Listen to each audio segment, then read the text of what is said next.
महिला एकता मोर्चा ने कलबुर्गी जिला कलेक्टर कार्यालय के सामने विरोध प्रदर्शन किया और भारत के माननीय राष्ट्रपति से केंद्र सरकार द्वारा लाए गए संशोधन अधिनियम 2025 को निरस्त करने की अपील की। इस अवसर पर महिला एकता मोर्चा कलबुर्गी संघ की अध्यक्ष शेख समरीन का अभिनंदन किया गया। अध्यक्ष शायरा बानो, सचिव सईदा फातिमा, मानद सलाहकार बाजे अख्तर परवीन, शाहीना बेगम, साधिकार हमीदा बेगम, सोगरा बेगम, शहनाज अख्तर, अमीना बेगम समेत अन्य मौजूद रहीं।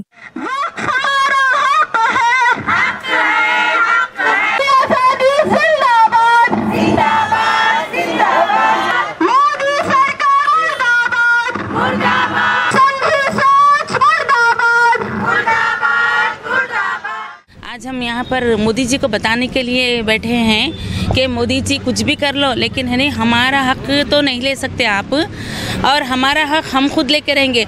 हम ऐसे मुसलमानों में से हैं जो जान कटा, सर कटा के भी जो है ना हम अपने इस्लाम को बचाए सो हैं।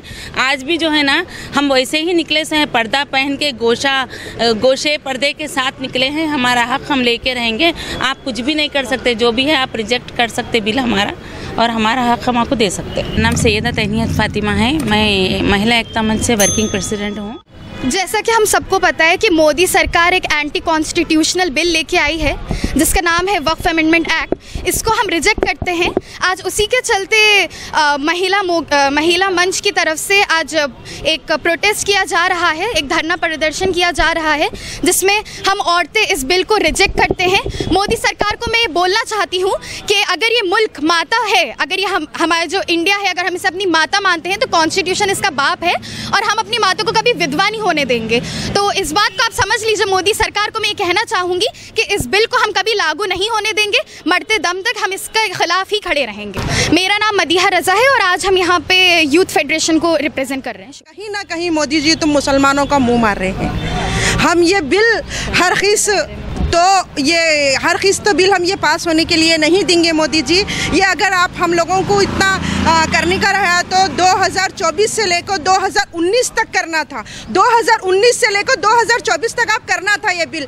आपको मेन तो 4 बकरे मिले हैं, चिराग पासवान, जयंत चौधरी और XYZ, आपको 4 बकरे मिले हैं, वो आपको समर्थन दिए चुके हैं। तो इस तरीके से आप अपने नाम पे नहीं लेना बोल के आप उनके नाम पे लेकर जो वक्फ बिल का हमारा जो काला कानून जो हमारे ऊपर लागू कर रहे हैं, हमारे बारे में सोचने की जरूरत ही नहीं है मोदी जी। आप बहुत कुछ सोचे हैं। 2014 से लेकर 2024 तक पूरा सारा हिंदुस्तान कर्नाटक बेच के खा चुके हैं। अब मुसलमानों के ऊपर वक्फ ज़मीन है उनके ऊपर हमला करने का जो सोचे हैं ये गलत है। हमारे अंदर सैनिक की ताकत है तो करने की भी ताकत है, ये आप समझिए मोदी जी। 15 तारीख को जो हाई कमांड का जो ऑर्डर है वो ऑर्डर का हम देखेंगे इंशाल्लाह। वो हाई कमांड में भी अल्लाह ताला नेक बंदा रहा तो हमारे हक में होगा, या बिकाऊ रहा तो वो खैर दूसरी बात है। उसके बाद 15 तारीख को आपका ऑर्डर सुनने के बाद 17 से लेकर हम लोगों भी धरना बैठने वाले हैं जगत सर्कल के ऊपर। इसलिए मैं मोदी जी को बोल रही हूँ, जो भी कर रहे हैं 15 तारीख को जल्द से जल्द आपका रिजल्ट सुनाइए और हमारे हक में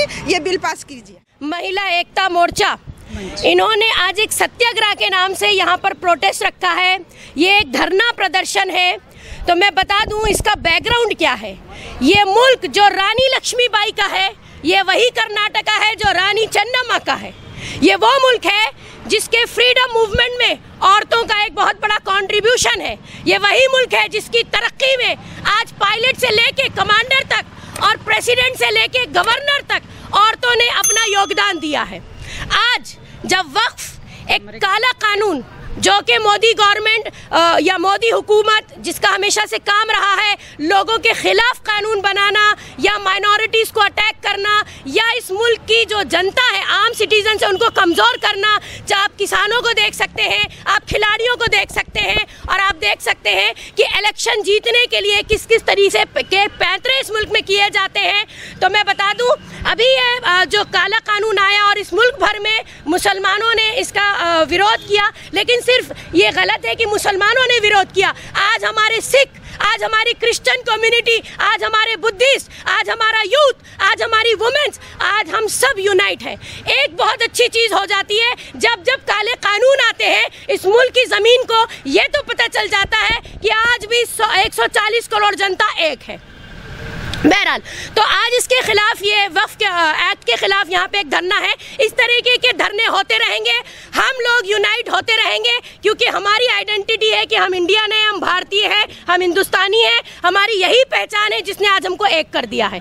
तो अब देखते हैं 15 तारीख को क्या होता है। बहरहाल, औरतें जो इस तरीके से अपना जज्बा दिखा रही हैं, कमज़ोर तो कभी भी नहीं रही, लेकिन चूंकि आज वक्त की बहुत बड़ी ज़रूरत है, इसलिए औरतों ने भी अपना मोर्चा जो है मोदी के खिलाफ खोल दिया है। और एक चीज़, 2002 से आज ये 2025 हो गया। अगर मोदी जी ये कह दें कि वो औरतों के लिए कुछ करते हैं या कुछ करना चाहते हैं, तो इससे बड़ा झूठ दुनिया की किसी किताब में हो नहीं सकता। तो आम मुसलमान को कितना फायदा किया? फायदा नहीं है। देखिए, एक बात सुनिए, अगर इतनी करोड़ों की जनता, बड़े बड़े एक्टिविस्ट, बड़े बड़े इंटेलेक्चुअल्स, यहाँ तक कि गरीब तबके हों, चाहे वो किसी भी तरीके के कास्ट के हों, रिलीजन के हों, वो सभी इसके खिलाफ निकल के आ रहे हैं। तो जाहिर सी बात है, अगर मैं आपको अब डिबेट करने जाऊंगी या बताने होंगी तो बहुत लंबा हो जाएगा।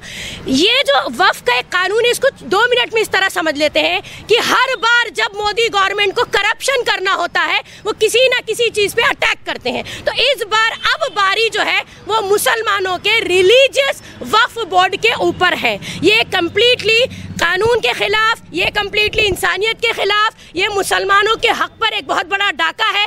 इस तरीके के कानून को आज अगर नहीं रोका गया तो आने वाले दिनों में जो दूसरी माइनॉरिटी कम्युनिटीज़ हैं वो भी अंडर अटैक होंगी।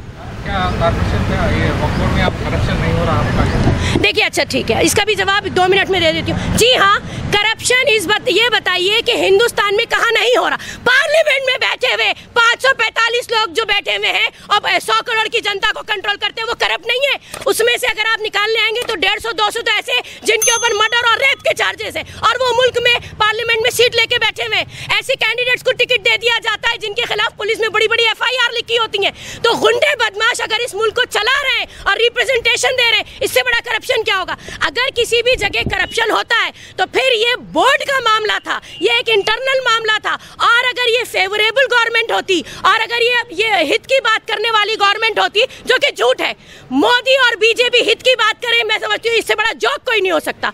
तो फिर वो ये कोशिश करते हैं कि वक्फ बोर्ड की सफाई कैसे होनी चाहिए, वक्फ बोर्ड को हड़पने की कोशिश नहीं करते। इसमें कई सारे वक्फ बोर्ड के जो मेन उन लोगों ने, जी हाँ, मैं मानती हूँ, इससे बिल्कुल इनकार नहीं है, लेकिन याद रखिएगा, अब जब वक्फ का मुद्दा उठा है तो पहले तो ये कि अगर मान लीजिए मेरे घर में कोई प्रॉब्लम है और मैं किसी को कहूँ कि हाँ उसमें मदद करनी चाहिए या इसकी सफाई होनी चाहिए या इसका हल निकलना चाहिए, तो इसका मतलब नहीं कि कोई आके मेरा घर ही हड़प के ले जाएगा। तो ठीक है, अगर हमारे लोगों ने करप्शन किया है उसकी भी पकड़ होगी, और अब तो मुसलमान वक्फ के ऊपर उठ खड़ा हुआ है, तो अब यकीनन, लेकिन इसका ये मतलब नहीं है कि हम किसी और को इसको हड़प लेने देंगे।